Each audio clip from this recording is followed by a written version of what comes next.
Já vou avisando, vai ter spoiler.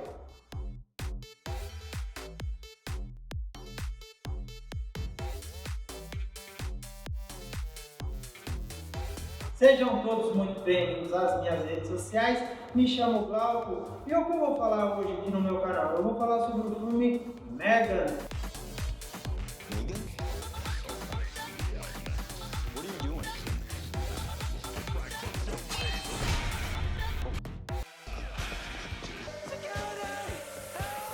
Esse filme aí que cria uma grande expectativa, principalmente da dancinha do TikTok que ele traz, na pré-produção dele, todo mundo ficou ansioso, ficou ali curioso, porque a própria boneca, a personagem principal, a que vai, como dizem, meter o louco, meter o terror, ela dança. Inclusive ali teve uma passagem que ela dançou com mais 7 atrizes e assim, foi um fenômeno no TikTok.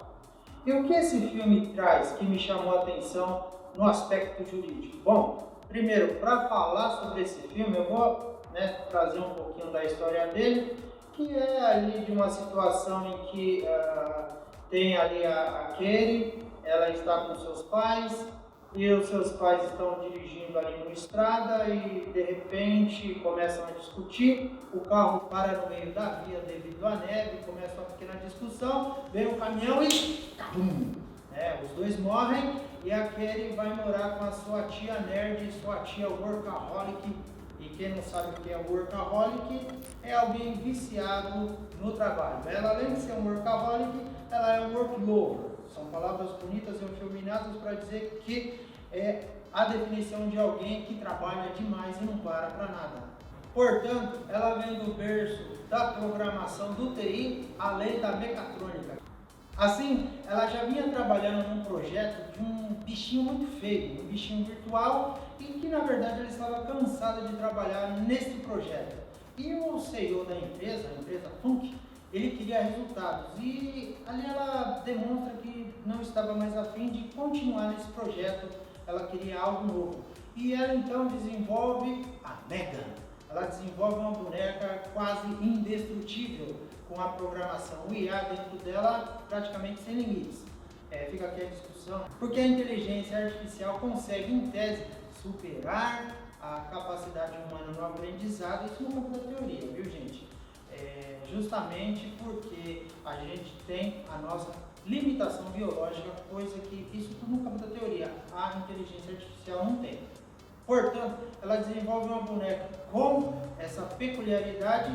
Ela então desenvolve essa boneca e ela dá de presente a Kelly, porque a Kelly, como eu mencionei, perdeu seus pais num acidente automobilístico. Ocorre então que a boneca ela é pareada com a Kelly, com a atriz principal. E tem a Gemma, a tia, como a segunda usuária, o segundo pareamento. E nesse contexto, a inteligência artificial que é projetada, programada dentro da boneca, ela vai aprendendo a cada dia, porque tem uma conexão com a internet. E desenrola a trama. Claro que o filme ele trabalha num campo seguro.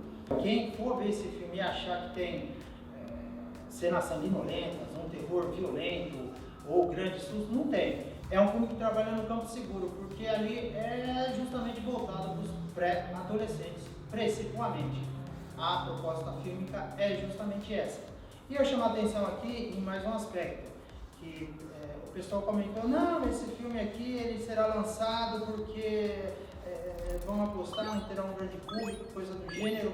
Senhores, todo filme é feito para dar lucro, e esse filme não foi diferente. Esse filme ele teve um custo, ele foi orçado em 12 milhões de dólares e teve um retorno de 622 milhões de dólares. Então imagina pensarmos que um filme como esse não foi feito para dar lucro. Então imagina o trabalho que é fazer um filme. Inclusive porque este filme teve cenas filmadas na Nova Zelândia.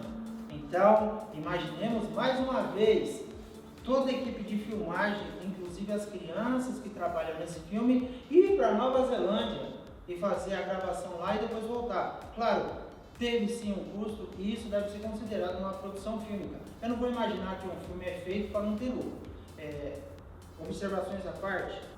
E dentro deste campo seguro, o filme ele não aborda questões profundas sobre a própria relação entre a tia e a sobrinha, e nem a questão do terror mais intenso. Não, o filme ele fica nesse raso. O que eu chamo a atenção é, primeiro, será que dentro de um aspecto jurídico poderia ter ocorrido ali perante a tia em relação à sobrinha Kelly a questão do abandono material e afetivo? Olha, se pensarmos dentro da nossa legislação brasileira, eu tenho o ECA. Então, sempre que pensarmos na proteção da criança e do adolescente, fazemos menção ao ECA. O ECA está previsto na Lei 8.069 de 90. Eu vou ler aqui o artigo 1º desta lei, em relação ao que trata esse contexto legal. Artigo 1º. Esta lei dispõe sobre a proteção integral à criança e ao adolescente. Aqui eu chamo a atenção rapidamente ao artigo 2º. Considera-se criança, para os efeitos desta lei, a pessoa até 12 anos incompletos, e adolescente, aquela entre 12 e 18 anos de idade. O primeiro aspecto que eu ressalto, então, quando eu penso na proteção da criança e do adolescente, é lembrar que existe a legislação específica, o ECA. Então, assim, no filme, a psicóloga ela vem justamente depois ali do acidente saber como está a Kelly e os cuidados que a tia despende a ela. Claro que no filme fica nítido que, como sendo a workaholic, ela não para cuidar da criança. Ela acorda, serve o café da manhã à criança e depois vai ficar o dia inteiro no computador e só vai ver a criança à noite. Isso, em tese, configura um abandono material e afetivo nítido. Ela está fazendo apenas o papel de que cuidaria aí, aparentemente, entre aspas, da criança. E de fato não está cuidando, isso não é cuidar. Inclusive porque quando a psicóloga vai à casa dela, ela sequer sabe brincar com a criança. Inclusive porque ela não deixa a criança nem pegar no seu item colecionável. Isso sim é um problema. A criança tem um limitador e alguém que seria a referência agora afetiva para ela, justamente porque ela perdeu os pais. E olha, senhores, eu estou falando aqui da legislação brasileira em relação a esse tema, porque lá fora não muda muito. A proteção à criança e ao adolescente é sempre o norte que deve ser observado. Deste modo, este é uma observação em relação ao ECA, Estatuto da Criança e do Adolescente. Um outro aspecto, inclusive porque é o tema deste vídeo, e é o título inclusive, é se ocorreu a alienação parental entre a própria boneca e entre a tia Gemma. Senhores, eu vou pedir permissão para ler a lei que trata sobre a alienação parental. É a Lei 12.318 de 2010. Artigo 1º. Esta lei dispõe sobre a alienação parental. Artigo 2º. Considera-se ato de alienação parental a interferência na formação psicológica da criança ou do adolescente. E aí, o artigo continua. O que eu chamo a atenção é o seguinte, que a alienação parental é justamente o pai ou a mãe ficar interferindo na formação psicológica da criança, alienando ela do outro grau de parentesco que existe. É o famoso pai fazer a cabeça da criança contra a mãe ou a mãe fazer a cabeça da criança contra o pai. Então tem uma previsão legal que impede que isso aconteça.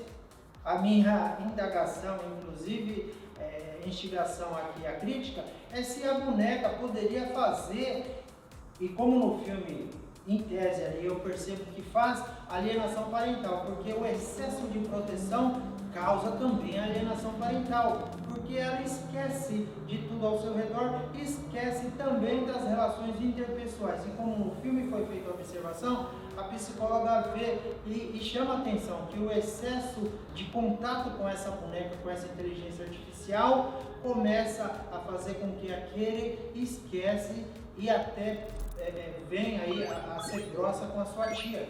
Ela dá prioridade na relação afetiva à boneca que está próxima a ela, que está suprindo ela toda essa carência, toda essa problemática que ela está atravessando agora. Então eu digo isso porque nesta situação o excesso causa alienação parental também. Neste contexto, a inteligência artificial que está contida na boneca, na programação, está programada no mínimo erroneamente. Eu digo isso porque isso é uma realidade nossa.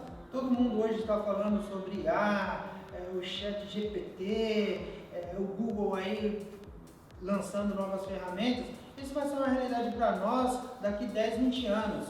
E a questão é que quando ocorre a alienação parental, que é uma ação de indenização imprescritível, eu vou pensar em processar a empresa que programou essa inteligência artificial? A resposta caminha para o sim. E no outro aspecto, eu tenho que pensar também em relação à tia Gemma. Ela também concorre para a alienação parental? Claro que sim, que a total ausência também é um desestímulo à formação da criança. Lembra que eu mencionei sobre o ECA? A prioridade dentro de uma relação como esta é justamente essa que eu digo do filme em si, né? Esse contexto fílmico é justamente a proteção à criança. Então, assim, ela cria uma boneca inquebrável, um ciborgue a lá Exterminador do Futuro, porque no final tem aquela pegada de só o tronco se arrastando, lembra o Exterminador do Futuro. E qual foi a prioridade dela em relação, de fato, cuidar da sua sobrinha? Foi só programar um exercício de ego próprio, no fim das contas? E é claro que, como eu falei que tem spoiler, essa inteligência artificial ela fica, porque tem um robozinho final lá que responde sozinho ali, tem uma situação final fílmica ali que ele responde. Haverá continuidade previsto o lançamento para janeiro de 2025. E para finalizar o raciocínio, é claro que se ela fosse uma exímia programadora e nerd como ela teria se atentado para as leis da robótica, que na verdade não é lei da robótica. Ela está prevista aí num clássico lançado pelo Isaac Asimov, que em 2 de dezembro de 1950 ele lançou uma trilogia, e uma delas é o Eu, Robô. Inclusive porque esse livro foi adaptado para o cinema, protagonizado por Will Smith em 2004. E neste livro tem umas premissas básicas sobre as regras da robótica, que eu também lerei aqui. No livro Eu, Robô, gente, vai falar o seguinte sobre as leis da robótica. Temos o seguinte: a primeira, um robô não pode ferir um ser humano. A segunda, um robô deve obedecer às ordens dadas por seres humanos. E a terceira, um robô deve proteger sua própria existência desde que tal proteção não entre em conflito com a primeira ou com a segunda lei. Portanto, eu chamo a atenção à leitura deste livro porque ele mudou o cenário do filme do Superman quando tinha umas cenas ali que os robôs estavam atacando as pessoas. Mas enfim, é um clássico que tanto a tia Gemma quanto a própria inteligência artificial inserida na boneca deveriam saber que um robô não deve ferir humanos, porque ali no filme ela mata uma criança. Primeiro que ela causou uma mutilação nela, puxa a orelha, isso é uma mutilação, e depois a criança é atropelada.